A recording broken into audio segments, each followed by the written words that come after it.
joining over the first few minutes, so we don't want to miss too much. Do you have your ski pole? All right, it's My- guys. The hold? Yeah. You want to hold that? Yep. Let me grab it. No. Oh, yeah. I don't know about the distance. Yeah. Hang on, I've got the other set up. I'll just go grab it. I don't have any yet.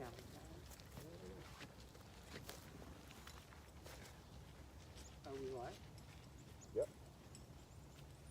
So Levi, are you thinking we're going to be going with the cell phone? Yeah. Okay.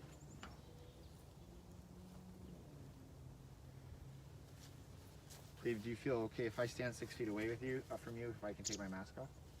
Yep. Al's getting the ski pole anyway. I don't have images yet.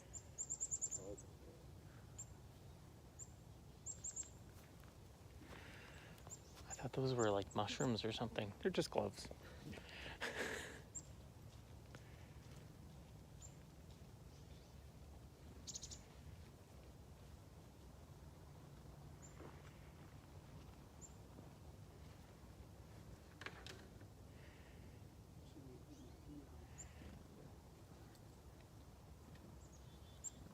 Yeah, I'm fine with any of you guys needing to take your mask off or whatever. I'm going to have the ski pole and I will be far enough away anyway. I'm keeping mine on.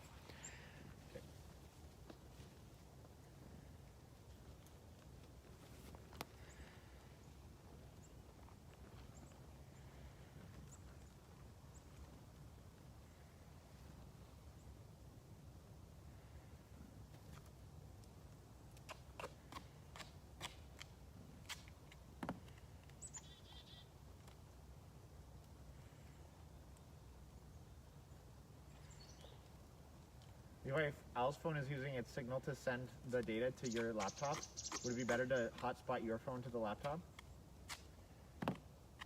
Could. But I don't know if that's presenting the problem right now. I think. I don't. I think we're over time. So we should probably just go with what we got. Go on, Levi. Yeah. Is it working?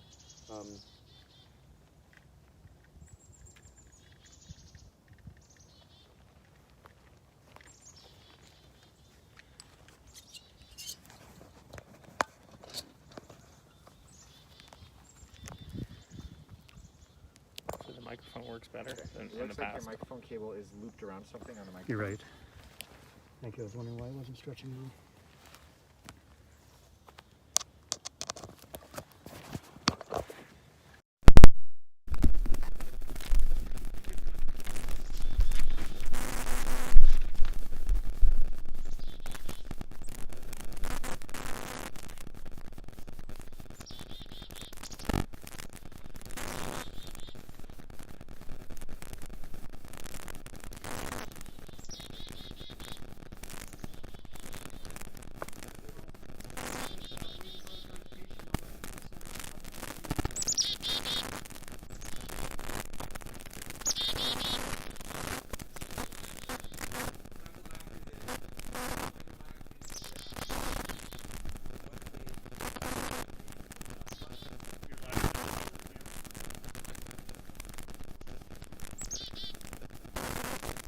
You want to show Levi what you did?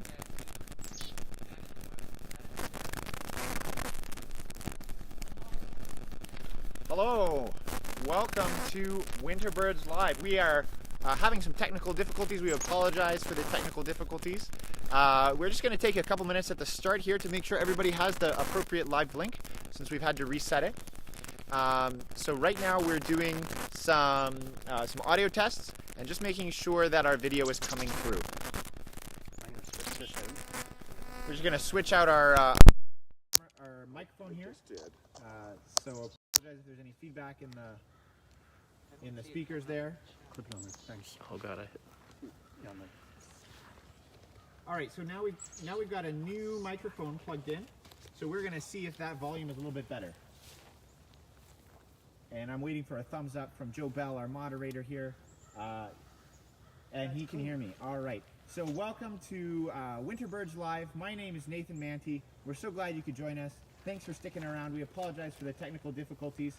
And so today we are broadcasting live from Camp Heidelberg Outdoor and Environmental Education Center. We are on the traditional territories of the Haudenosaunee, Anishinaabe, and Neutral peoples, and our region is located on the Haldeman Tract, for which rent is owing. Since we're here today to learn about the birds and learn from the birds, we want to thank the birds for being present with us today and give them our gratitude and respect for everything they can teach us. So without further ado, I want to say again welcome, and I'm going to invite some members of the outdoor and environmental education team to introduce themselves. But first I'm going to introduce Dave Pope, our cameraman. He's behind the camera there. Thanks very much, Dave, for all that you do. And now we're going to turn over to Al Woodhouse. Hi everyone, my name's Al Woodhouse. We're at Camp Heidelberg Environmental Education Center, where typically I'd be stationed with classes. Really glad to be here today. It's a beautiful day. We've really lucked out with the days that we've had for our live events, including this one. The birds behind me, they are black-capped chickadees.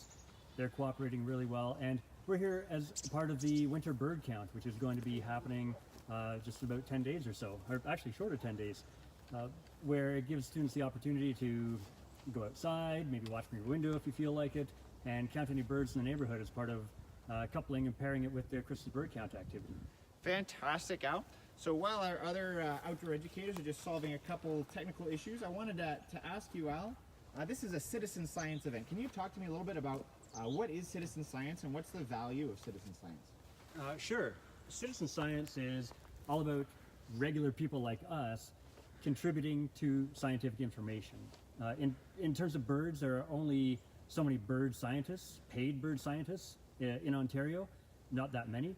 But when you think about all the numbers of people that are interested in bird watching as a hobby, even have a bird feeder outside their window, that's probably numbering in the tens of thousands. So if all of these people are writing down or taking notes or counting birds, you can imagine how all of that information, that's a tremendous amount of scientific information that those tens of thousands of people are able to collect in comparison to, say, the very few scientists that are being paid for bird research.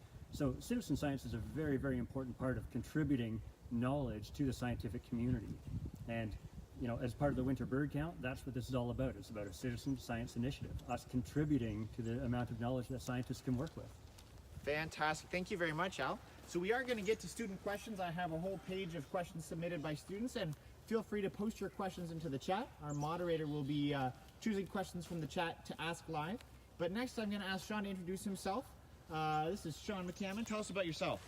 Well, I work at the Laurel Creek Nature Center in Waterloo, and that's where I normally work. These days I'm working from home, and the bird count is coming up here, and one of the questions we had, I know, is how are we going to be able to find birds? Where should we be looking to find birds? And I know a lot of people, if they think, okay, I need to go out and find some birds to count them, their first thought would be, I need to go into a forest somewhere, because birds live in forests.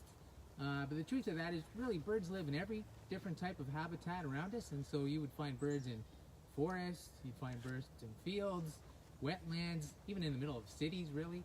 And so when I'm choosing a hike where I want to find as many birds as possible, I'm thinking about a route that will take me kind of by a whole bunch of different habitats. And so if I can find a park somewhere where there's maybe a pond or a lake that has some forest, you're going to see a wider variety of birds if you can go by a few different habitats. And so edges where kind of a forest meets a field is a good place to look for birds. I know when I was driving here, I saw wild turkeys along the road, and wild turkeys like to go out into a kind of a farm field and look for grain out in the farm field, but they need to be able to hide if a predator comes by, and so they like to be beside a forest as well. And so if you can find a habitat or kind of a trail where two habitats meet, that's always a good place to find birds. Fantastic. Thanks, Sean. Now, on that note, we had a couple students wanting to know how they could attract birds to their yard. So we could go out into different habitats to look for birds, but what if we want to do some bird watching from our window? Well, if you have access to some bird seed, especially in the wintertime when it's harder for birds to find food, if you can offer them a few different types of seeds, you will attract birds outside your window. Different birds like to eat different foods. I know in some of the questions that were sent in beforehand, a lot of them were concerned with what should I feed birds, and different birds eat different things. So something like a blue jay really likes sunflower seeds. They really love peanuts. Something like a finch might go for Niger seed, which is a smaller, finer seed. And different types of feeders help as well. So some birds can go to a hanging feeder like we have here, but some birds like mourning doves are going to be feeding off the ground. And so if you have a platform feeder, that helps too. If you don't have bird seed, you know, I know in my neighborhood there's a lot of my neighbors have bird feeders out, and just walking around my neighborhood I can find different bird feeders. If you go into an area, and this is, I think I made a little video of this somewhere, if you go into an area where you kind of expect to find birds, like where there's some thick bushes or cedar trees, and you don't see the birds, there's a trick that some birders like to use where they make this noise.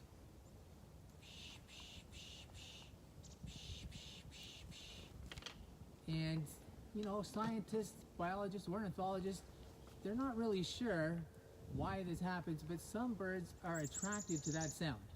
And some people have speculated maybe that sound kind of sounds like the alarm call of some birds, and so they're coming out to see if there's a predator around. Some people have said that sound kind of sounds like a noise insects would make that they would want to eat, and so they think there's a potential food source out there and they come to investigate. Some people have said, you know, maybe they're just curious, maybe they're playful and they just want to see what's making that weird noise in their habitat. And so if you're out someplace and you don't see the birds, you don't hear the birds, but you think you're in a pretty good bird spot, if you try making this noise, now that's a little trick that sometimes you can get the birds to pop up and check out where that noise is coming from. Good question. Fantastic. Thank you very much, Sean. So now we're going to go over to Levi. I'm going to ask you to introduce yourself, Levi. And the winter bird count is coming up December 16th through 23rd. So I'm wondering if you can tell us a bit about what we're asking students to do during the winter bird count. Hey everybody, my name is Levi. I run the Wrigley Corners Nature Center, and just to give you a brief overview of what we're doing with the Christmas bird count, our winter bird count, we've loosely modeled it after an annual event, a citizen science event called the Christmas bird count. Now, our event, instead of being one day like the Christmas bird count is, ours is going to be over several days. It's going to start on December 16th, and it's going to continue until December 23rd. And what we'd like you to do is head outside. You can do this in your backyard. You can do it from your porch. You can do it from a forest near your house, or if there's a field and a local park. We'd encourage you to go out and try and see some birds. You can use your eyes. If you have a pair of binoculars, bring those. We've made some fabulous resources. Thank you to our resident photo expert, Al Woodhouse. We've put together a checklist of birds for you to look for. Take that with you, or bring your phone so you can compare some of the birds you see to our checklist, and record presence, absence if you're not sure, but if you can, actually count how many chickadees, how many nuthatches, how many cardinals, how many blue jays you see. Record that when you're outside. Bring the information home with you. Get it back onto our website. Go to the Google form we've created and submit your observations. You don't have to be an expert to do this. You can be anybody. Oh, sorry, I'm being given the cue that I should talk louder. You don't have to be an expert. In fact, this was designed for students, teachers, administrators, people like myself. We want everybody to go out, count as many birds as you can. You should go out for at least 15 minutes, but you can go out all day if you want. Make sure you record the day you go, how long you go, and where you go, and share that information with us as well. So this is the first of what we hope will be many winter Christmas bird counts. Fantastic. Thanks very much. Now, Levi, you mentioned the annual event of the Christmas bird count, and I'm wondering if I can ask any of the outdoor educators here to tell us a little bit about the history of that. I know I was watching The Crown recently, and I saw a scene, it looked like Christmas, and they were shooting a bunch of birds. So can you tell me a little bit about that? Yeah, so the original Christmas bird count was the Christmas hunt, and this was a popular time about 120 years ago, and people would go out with their guns looking for birds, and to prove that they'd found them, they would shoot them and collect them. some early ornithologists, those are people who study birds, decided that they didn't need to actually kill the birds to count them, and that we could use the honor system and simply keep a list and record what we saw, and then compare that instead of bringing the actual birds back with us. Many people prefer to do this with a camera, and we hunt them with our phones now, and we get photographic evidence. But you don't need to do that for our winter bird count. We will trust you. Amazing. Thank you very much, Levi. So we're going to go to some student questions now. I have a couple of questions from Ms. Turnbill's class, and these questions are for any of you.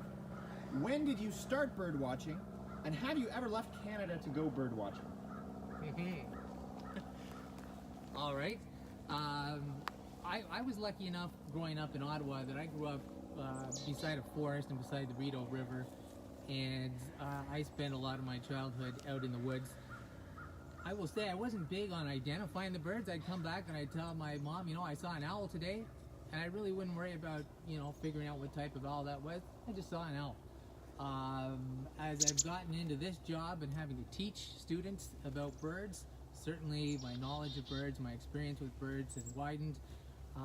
As far as going out of the country, a few years ago I went to Costa Rica, and I'm going to say that part of the excitement of Costa Rica, it's a beautiful country, but part of the excitement for me was looking for birds, and I kept a list, and I'm going to say in like the first day I was there, I had seen 75 birds that I'd never seen before. Some of the birds that were there were birds that were wintering from Canada. And so when I was done, I saw over 125 different species of birds, really that I'd never seen before. I remember walking beside a banana plantation and seeing this amazing bird come over and just thinking, I can't believe this thing exists. What is that? And it turned out I had a book of, you know, Costa Rican birds, and it was called Montezuma oropendola, or oropendola. Yeah, just an amazing bird. And, you know, just if you're excited about birds, if you're into birds, you know, birds are in every country of the world, every habitat. And so anytime I go on a trip now, I know it drives my family a little bit crazy, but I'm keeping a list of birds and saying, stopping the cars we're driving around, saying, what was that? So, yeah. Awesome. Thanks. Let's ask the same question. When did you start bird watching? Yeah, I started bird watching probably when I was in my early teens. I'd always been sort of interested in nature and spent a lot of time wandering around outside, building forts and just exploring. And then a family friend actually introduced me to bird watching, and you know, it was fun to use binoculars, and it was just another excuse to get outside. But it was actually in high school when I met actually the former person who ran Wrigley Corners, Mr. Ted Chesky. He introduced me to bird banding, and the moment I had a little black-capped chickadee in my hand, I was hooked on birding, and it's become a lifelong passion ever since. And I've traveled across Canada birding. I've only been outside of Canada looking for birds once, and I was in university. Actually, Larry Lamb from the ecology lab at the University of Waterloo led a bunch of friends and I on a trip down through the United States and into Mexico, and saw tons of birds that blew my mind and further cemented my love of nature and of ornithology. Levi, you mentioned bird banding. Now, I've gone for walks with my kids and seen geese and other birds that have like a little bracelet on their leg. Can you tell our listeners and viewers a little bit more about what is bird banding? Yeah, that's an excellent question, Nathan. So, bird banding is this activity that ornithologists engage in, where you set up a mist net or a ground trap, or we have other fancier traps we can use sometimes, like rocket nets, and we'll capture birds. You have to be trained to do this, so if you are a licensed bird bander, you can handle these birds, and then you have some special equipment, a special pair of pliers, and you get some metal bands from the government that have a barcode on them. Essentially, it's a long number. Using those special pliers, you can attach that band to the bird's leg. Once it's on for life. The bands are made so the birds cannot remove them. They're very, very light though. They weigh less than like a fraction of a gram. So just like a bracelet or a watch, once you have it on, once the bird has this band on, they don't feel it after a while. They become acclimatized to it. And then after we take a few measurements, we measure wing length and bill length sometimes, we weigh them and we look for fat, things like that, we release them. And people like myself and Al Woodhouse are licensed bird banders, and we will do this here at Camp Heidelberg. And then we release these birds. They're bird banders in other parts of Canada and certainly throughout North America and into South America. And we hope, perhaps the most important part, is that we hope that people like myself, bird banders in other countries, will recapture those birds. And if they read the number that's etched into that metal band, we can track them. And all of the data, all these observations from licensed bird banders across North America and South America all get shared in one common database. So if we were to band a bird here, like I don't know, what would be a good example of a bird we might band here? Robin? Robin? Oh yeah, American robin. If we banded American robin here at Camp Heidelberg and then let it go, someone maybe down in Florida might recapture that bird, enter that data into the database, and then we'd be able to track the migration of that bird. So this has become a common science tool that we use to answer all kinds of important questions about birds. The most important perhaps being migration, but we've also learned a lot about bird populations and behavior through bird banding. Thank you very much, Levi. So we're going to ask the same question of Al, and I want to ask you, aside from when did you start bird watching, Al, Elliot at King Edward Public School wants to know how many bird species are in Waterloo region? Ooh, that's a good question. Levi, you might have to help me out. I've never counted, but I will say, how did I get into birding? First, I was 24, so I was pretty late. And it was also Ted Chesky, same individual that introduced Levi, or instilled the passion into Levi for bird watching. It was actually a bird that I didn't even get a chance to see that started my bird watching career, which is maybe an interesting story, but maybe we'll save that for another day. We'll see. But I, like Levi, had always loved nature, but birds were never really a part of my interest at that point. And then I got hooked, and I've never looked back. It's absolutely incredible to watch the behaviors and the variety or diversity of species that we have. I know on this property, at this outdoor education center, I've seen 167 different types of birds over the last 20 years. We have about 300 different birds that nest in Canada. How many in Waterloo, Levi? 300 bird species have been observed in Sorry, Waterloo. yeah, sorry, in Ontario. Yeah, 300 have been observed in Waterloo. Yeah, but but those not are nesting. that includes a bunch of those like ones that get blown in with a hurricane. Yep, so they include the rarities that come up from the south, or the ones that nest up north. That we have some pine siskins in the trees earlier on. They sometimes nest in Waterloo region, sometimes not, but that includes them. Common redpolls are flying around right now. They don't nest in Waterloo region, but certainly they're on my list. And then you have birds like the chickadee, which certainly is on the list of birds that's very commonly found in Waterloo region. Amazing. Thank you to the chickadee who flew into the shot there. We're going to go now to the chat. So I know lots of you have been typing into the chat. That's fantastic. We love that engagement. I'm going to introduce Joe Bell. Joe, I'm wondering, have you had any great questions from the chat that you want to ask our bird experts? Well, Nathan, thank you. We have some fantastic questions that are coming in today. And I have a question coming in from somebody on the chat, the coder, and they want to know how many different types of birds change their color in the winter. We'll start with some examples. Are there any birds that you can think of that change color in winter? I can think of lots of mammals. Well, if you think of like a goldfinch, the males in the summertime are bright yellow, and in the wintertime they molt and get a duller yellowish. Maybe that's probably where they get their name, the goldfinch, because they don't. I would call them a yellowfinch, I would think, in the summer, but in the wintertime they've got a duller color to them. What else is out there, boys? Yeah, lots of waterfowl will have what they call their lunar plumage, and there's the bright colors that you will see on many different types of ducks and waterfowl, and that will change through the year. And then when it's time to breed, the males in particular will get those nice bright colors back. So waterfowl definitely change their plumage through the year. Shorebirds, lots of shorebirds, like sandpipers and phalaropes. They certainly do. Our provincial bird, which is the common loon, it has that nice dark sheen of that green and black on its head with the necklace. But in the wintertime, it just sort of has a little darker gray wash. And and not very vibrant at all. So there are lots of different types of birds that do change their color. Some we see around Waterloo commonly, some perhaps not, but as Levi said, waterfowl are famous for it, shorebirds are famous for it, even our provincial bird. Warblers, oh my goodness, warblers, yeah, good one. Yeah. Warblers change. In fact, there's a couple of pages in bird guides called Confusing Fall Warblers, because they lose what we would say are the gems of the forest. They lose their bright colors and they go to a little more drab, so muted colors during the wintertime.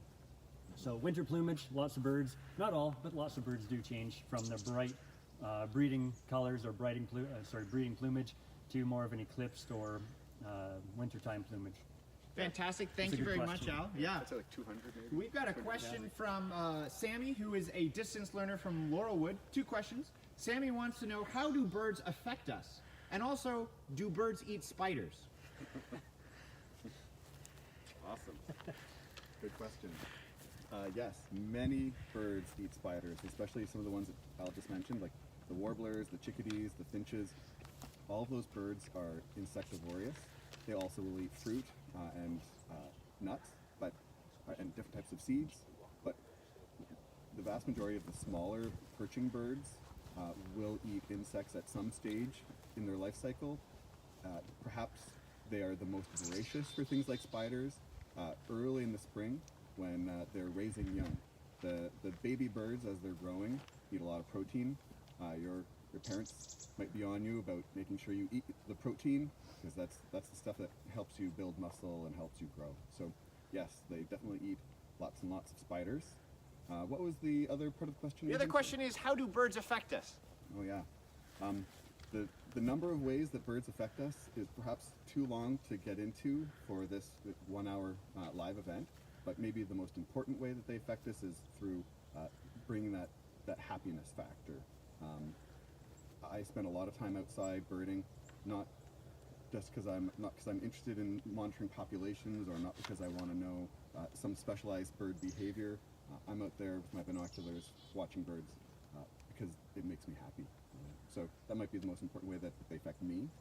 Sean, do you have a way? Well, there's lots of ways the birds affect us. I mean, it's just good as part of your day to notice other living things, to be aware of the natural world, and just, everything around us is just trying to get by as best they can in the same way that we're trying to, and just to be able to stop and, acknowledge that during your day is good. And I was also going to mention something that popped up with that spider question.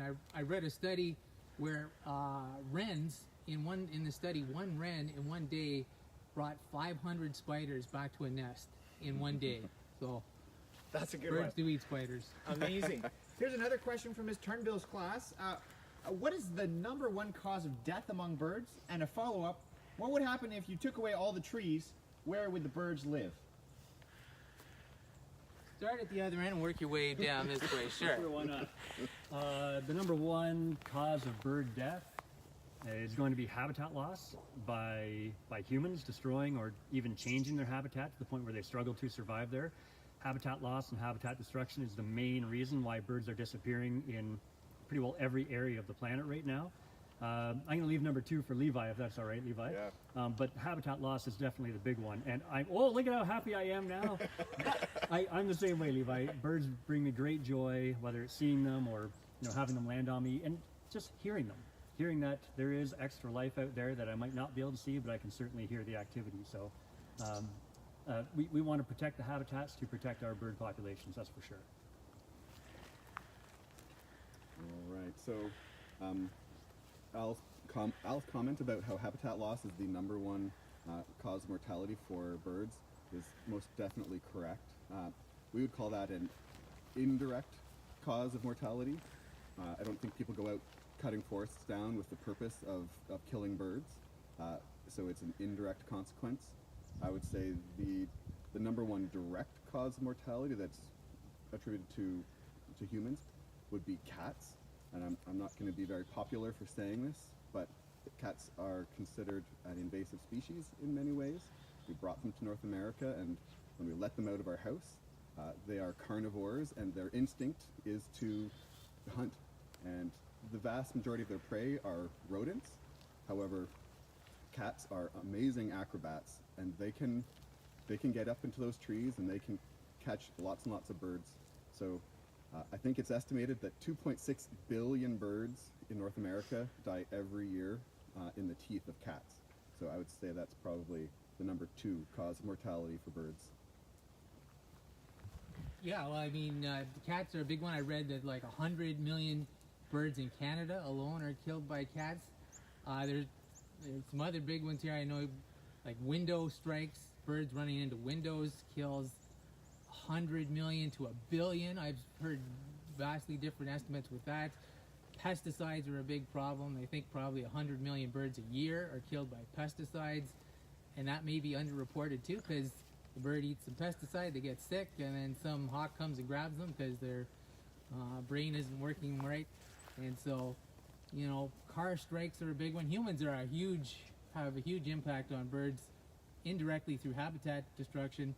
Half of the world's forests are gone. Over half of the world's wetlands are gone. 2/3 of the world's bird species live in tropical rainforest, and over 60% of tropical rainforest is gone too. So, you know, it's not a good story for birds when it comes to humans, but, you know, there are some good stories out there. Bald eagle populations are on the rise in North America, so, you know, if we get a handle on it and we have better science around birds, we can figure out how to protect them better. Fantastic. Let's go to the chat with Joe. Well, hello, all students out there in the Waterloo Region District School Board. Fantastic questions are coming into the chat. We're only going to be able to get to a handful of them, but our experts that are in the field today will be answering all of the questions as soon as they can after today's broadcast. But from Sam M, we have a fantastic question, and I'm just going to have to read it here. What are the long-term effects of giving wild birds food, shelter, water, and affection? Let's go to the panel. Well, you know, our habitat, human habitat, has replaced bird habitat. So, you know, where houses and apartments and cities and roads are, that used to be pretty good bird habitat. And if we can replace some of those things that the birds are missing, like offering food during the winter time, a big one for birds in human habitats is shelter and nesting sites. That if we have a dead tree in the city that has a hole in it, we cut it down. We see that as a danger. It's going to fall on somebody or somebody's house or a car, so we cut them all down. And so a lot of times what the birds are missing is a nest site. And so putting up bird boxes that are designed for different types of birds, that can be very helpful as well. You know, feeding the birds is good. Putting out water for the birds is good. Even in the wintertime, sometimes in the winter, the thing that's hardest to find for birds is water that isn't frozen. And so they can eat snow, but if you can give them, you know, a bird bath, a heated bird bath, or even just put out water in a garbage can lid someplace, they'll come to that even in the wintertime. Yeah, keeping a well-stocked bird feeder is important. I think it's definitely helped many of our local birds, like our chickadees. You'll find many chickadees coming to your bird feeder. I would say it's important to make sure that you're giving them the right kind of food and keeping the food, keeping your bird feeders clean. That's a piece that many people don't do. So if you're going to be putting up bird feeders, you've got to make sure that you maintain them. Another thing that you can do that really complements really complements having bird feeders is to plant in your yard a bird garden, is what we call it. And if you put a mix of some shrubs that gives the birds a little bit of shelter, if you can put those close enough to your bird feeders that the birds have a place to perch and take shelter on a windy day, that really helps birds out. I think it's also important to plant native species that have a variety of different things on them. So if you can plant something in your yard that offers some fruit and some other plant that offers some seeds, that would all be beneficial for birds. Amazing. Thank you very much. And you mentioned bird habitat, and behind us here we have these amazing cedar trees, and those eastern white cedars provide an awful lot of shelter for these chickadees. Now, the next thing we want to go to here is a little wing quiz. Al, can you tell us a little bit about how these birds died? I can tell you some, unfortunately. Levi has a couple of wings from birds in his hand. He's got one that has some yellow on it, Levi, did you say that one hit a window at Wrigley Corners, unfortunately? So there's an example of a window strike. None of these birds have been killed for the purpose of us showing you. These are all accidental death. And I don't know if anyone has a guess at what type of bird, I almost gave it away there, what type of bird this wing came from. But if you're using our bird identification guide or sheets that we put out as printable resources, you might see some yellow that remains from the main part of the body, a couple of white wing bars, those are the white wing stripes on that wing, and then that overall black wing color. And if you're playing the matchy-matchy game right now, you might recognize that as the American goldfinch. So that's the wing of an American goldfinch. Amazing. So we're gonna put another wing out for you to see here, and if you have an idea about what this bird is, please put it in the chat. We want to get you thinking here. So Levi's going to show us the next bird. This one here, maybe I can give the explanation of how it came to be, because I actually picked this one up. I was leaving work last year, and the car in front of me hit this bird as it was flying across the road, and I stopped and pulled over. This is one of the, I would say, flashier or brighter birds that we have in Ontario, certainly dear to my heart.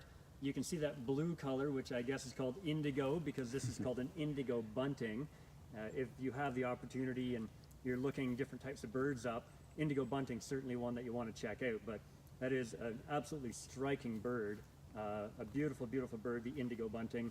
Typically nests in open parts of forests, right on the edges of forests and fields, where those habitats meet.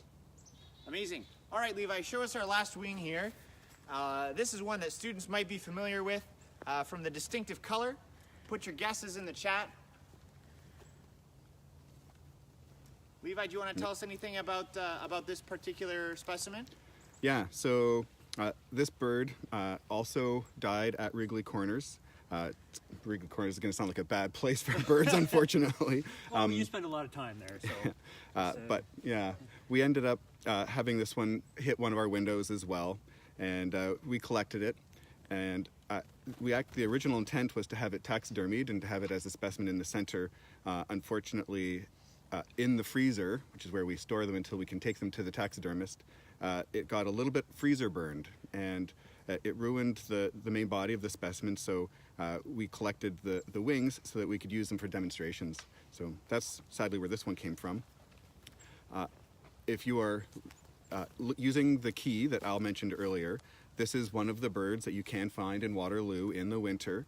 It's fairly unmistakable because there are very few birds that have plumage like this. And I imagine if we were to look in the chat, I can't see it right now, I suspect there's going to be lots of students guessing northern cardinal, and that is in fact what it is. Fantastic. Thank you very much, Levi. What do you have over there? I have a larger wing. And Levi, when I said you spend lots of time at Wrigley Corners, I was referring to the fact that you're there all the time and able to find these birds if they do meet their demise. Yes. This is not on our identification sheet, but it is a bird that we sometimes find in Waterloo region. This bird was unfortunately hit by a car, and it was too badly damaged to be stuffed by our taxidermist. So taxidermist is a person that does the stuffing of the animals for us, and I had, because the entire bird could not be stuffed, I asked for a wing mount, and you might recognize this as a pretty big white bird with some brown-black speckles on it. This is a snowy owl wing, and snowy owls do come down to the northern end of Waterloo region pretty well every year, but you have to keep a keen eye open in order to see them. So it is a bird that's not on our list, but that's not a wing, this is a wing. All right, fantastic, Dave. Bring the camera over here. We're going to turn it over to Joe again. Well, that is a great way to introduce a fun activity we did. I want all of our staff and students that are viewing today to know that we actually reached out to our senior team. So these are the folks that help support our principals and all of our students across our system. And actually, this is quite interesting. We actually asked Mr. John Bryant, the Director of Education of our board, what is your favorite winter bird species? And his response was the snowy owl. And he chose the snowy owl because of their eyesight and because they can see at great distance and their remarkable hearing. Now, we also included in that our associate director, Miss Lila Reed, and her choice was the chickadee. And we've had lots of chickadees visiting the palms of Al and Levi today, and they're buzzing around us, which is wonderful. And Miss Reed chose that because she sees the chickadee as a symbol of happiness, positivity, and good fortune. And one more of our senior leaders, Ron DeBoer, who actually is my boss and works with me to support this outdoor education team to bring these broadcasts to you, he chose, now I don't know if this is a winter bird, but we're going to put it in here, but he loves the osprey. Now the osprey, for him, is a bird that is ever present and watchful. So thank you for the senior team for participating. And now I'm going to take this leads into a great question. Who can tell us, and this is from distance learning class 432, who can tell us what is considered the most Canadian bird? Do we have agreement across our panel, or is this going to cause perhaps a little bit of a flutter of feathers? Let's see. Well, I can take that question to start with. I'm going to take the obvious answer, which is the Canada jay. There's a bit of a story there. But you may have seen online when you went to log into our live stream, there's a picture with the time and date for the live stream, and there's a gray bird with a head cocked to the side. That's the Canada jay. We don't get them down here in Waterloo region. They're a little bit farther north, but they are in every province and territory of Canada. Good answer. I had to steal it before anybody else could. Yeah, well, I mean, has it been made official that the Canada jay is, in fact, one of our experts is saying no, one of our experts is saying yes. Oh, I thought it was. No. The provincial bird of Ontario is the loon. There was a vote. I know they had a vote on which one they thought, which bird should be the national bird of Canada. Not a lot of people were aware of Canada jay. Not a lot of people knew about this bird. And so it didn't get a lot of votes, but for people who know about birds, you know, it is in every province, it is in every territory. That seems like a good choice. It's got a great personality, it's a friendly bird, it will eat out of your hand as well. And so I support the Canada jay. Oh, that is a tough one. If not the Canada jay, then the chickadee should definitely be on that list. You can also find the black-capped chickadee across Canada. They're charismatic and friendly, as evidenced by the fact that they're landing on our hands today. So I would either go for the black-capped chickadee, and if I was able to sneak in a second one, I might say the white-throated sparrow would be another good candidate, because they actually sing, "Oh, Canada, Canada, Canada." So I would go for that one too. I'm going to sneak in too. I'm sneaking in too. I did vote for Canada's national bird. I voted for common raven. I think it because it's found in every province and territory. That's an important aspect of it, but it's also important for the Indigenous communities. If I could sneak in another one, I would say Harris's sparrow. It is I think one of the only birds in Canada that its entire life and breeding range is within Canada. So I'm gonna slip that one in. Harris's sparrow, its entire breeding range is in Canada. There are no breeding Harris's sparrows in any other country other than Canada. What do we call that? What's the science word for that? Oh, unique. Go for it, Levi. Well, I'm not sure if this fits the strictest definition of the term, but we'd call that endemic. Oh. So the Harris's sparrow is endemic to Canada, and that makes it definitely a special one for us. Amazing. Well, We are getting close to time here, but I know we got started a little bit late, so we might go a little bit over time. I want to sneak in two more questions. One of these questions is from Jawad of grade 6 distance learning, and his question is, why do woodpeckers peck my house when there is no food in my house? And one other question for our team here from Josh at Janet Metcalf, how in the world do they fly, and why can't I fly just by moving my hands up and down? Oh man, why do woodpeckers peck your house even though it's not made of food? Well, it depends on the time of year. Maybe there is some food in it you don't know about, but the more probable reason is it would be springtime, and there's a certain part of your house that resonates sound very well, like the box of a guitar. If you're playing a guitar, that sort of round part where the strings are is used to amplify the sound.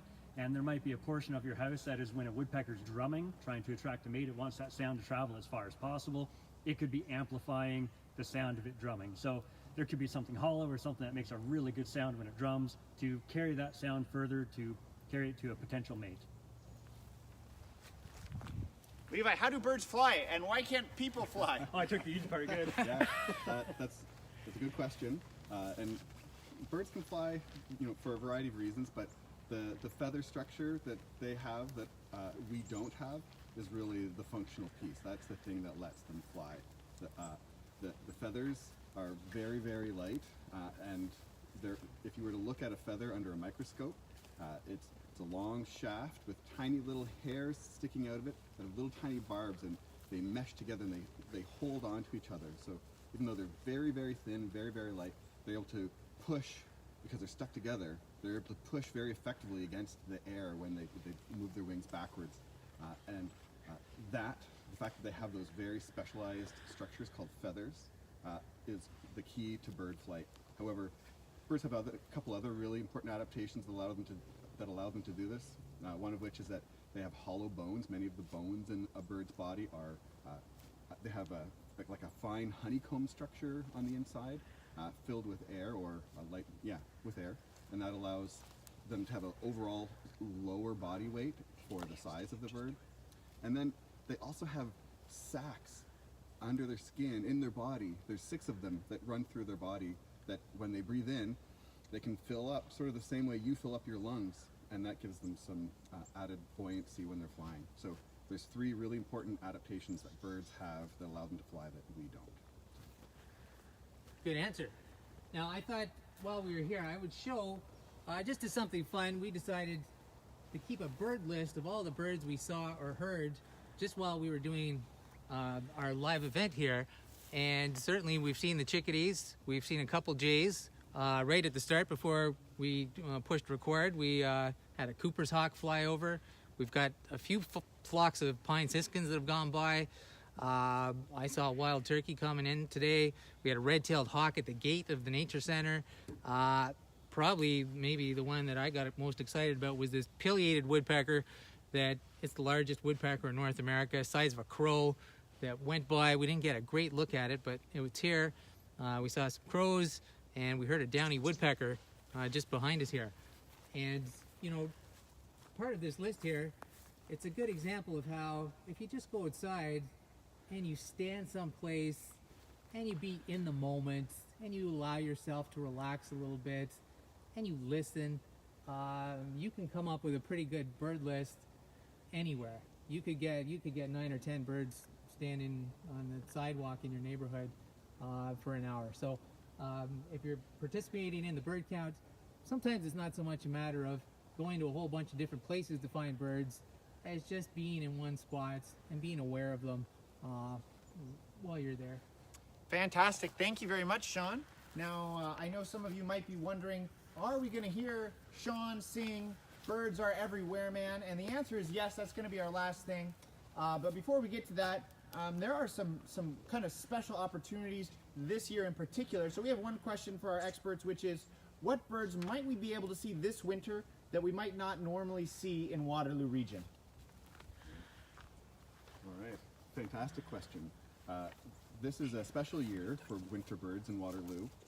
There's an eruption, which is when a bird that normally isn't found in Waterloo, usually much farther north, has a reason to fly further south.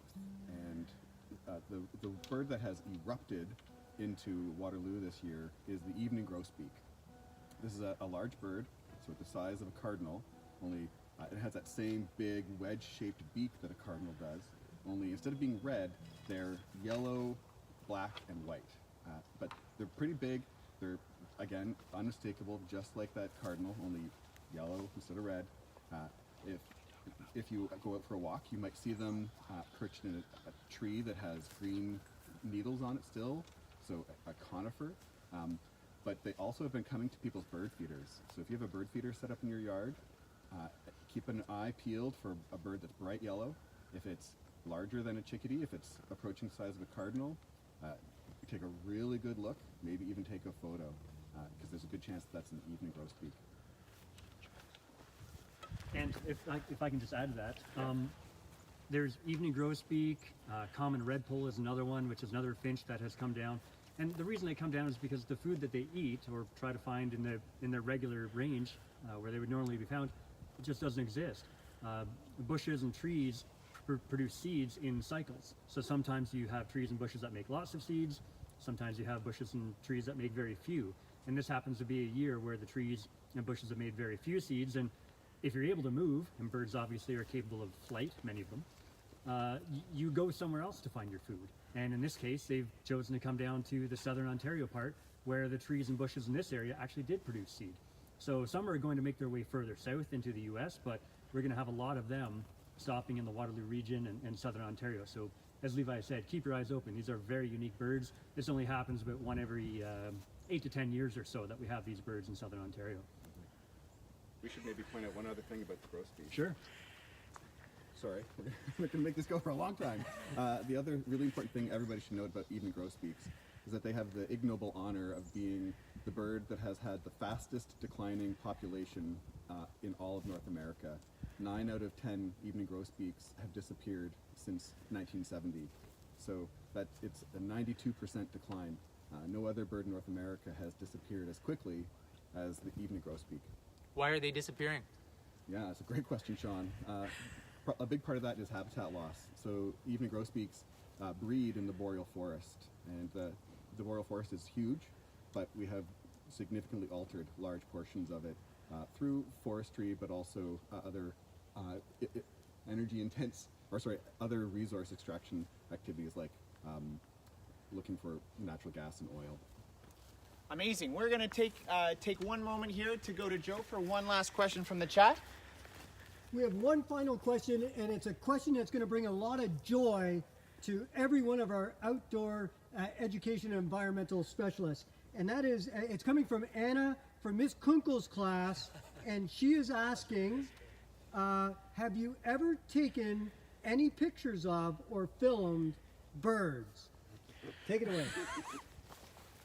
Well, yes.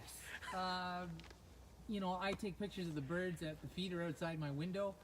I got a pretty good camera for Christmas a couple years ago, and I'm trying to figure that out, to figure out the zoom. I'm going to tell you that most bird pictures are terrible. And you should not feel bad that when you see a bird outside and you point your cell phone at it and you push, the red button, that you're going to get a good picture, because it is hard to get a good picture of birds. And even people are out there spending hours who are serious about it and have the really good equipment. It's tough to get good pictures of birds, and so that's a part of bird watching you can get into, but it's not necessary, if I had to say. So I'll keep my answer really, really brief. Because of our department's journey into trying to do live events and teaching virtually, I've ended up playing a lot with audiovisual equipment. I am not an accomplished photographer, but I have become fascinated with bird sound. Right? So we've been playing with microphones and things like that, and I think I'm going to make a new hobby of going out and collecting bird sounds instead. So that's going to be my new thing. Hi Anna, good to see you again. Spent time with your class yesterday. I do like taking photos of birds. It's something, photography as a hobby is something I've done for years. I don't specialize in birds because they are very, very difficult to get good photos, as Sean said, but they're certainly on the list of species or types of living things that I do like to photograph. So I like birds, I like taking pictures of them, but it's not the only thing I picture or take photos of. All right, well, I know that we've gone over time here, so before we turn it over to Sean for our closing song, just want to remind you that the winter bird count is coming up. We need everybody to participate. The data that is collected during the winter bird count, we'll be able to use it as a department. We're also going to send it on to some larger organizations that have kind of an international reach. Project Feeder Watch and the Christmas Bird Count, which have been collecting data for a long time. So those students who are collecting data know that that data is going to be used to help track migration and bird populations by real scientists who get paid to study and conserve birds. So once again, the dates for the bird count are December 16th to 23rd. I encourage students and teachers to practice identifying birds or attracting birds outside your window between now and then, so that you can get some practice. And once again, thank you to everybody who's tuned in to watch. We're really happy to be sharing with you our knowledge and experience and passion for birds. So thanks for watching, and without further ado, let's take it to Sean McCammon here. All right, thank you very much. Well, I do play guitar, and at the Nature Center, I like to maybe write a couple songs that go with each of my programs, just as a fun thing. And so I did have a bird song that maybe you saw in the video promoting this event today. And so Mr. Singh's class yesterday was asking me, are you going to sing your song? And yes, I am. So I mentioned about 70 different types of birds in this song. It's hard. This is a hard one to remember all the words to, but here we go. Well, I had my binoculars just walking down the streets, staring into the trees where I thought I heard her tweets. There was a man on his porch wearing a big straw hat. He said, "Hey there now, mister, what you staring at?" I said, "Not to worry, man, I'm just a nature nerd. I ain't spying on your house. I'm just looking at the birds."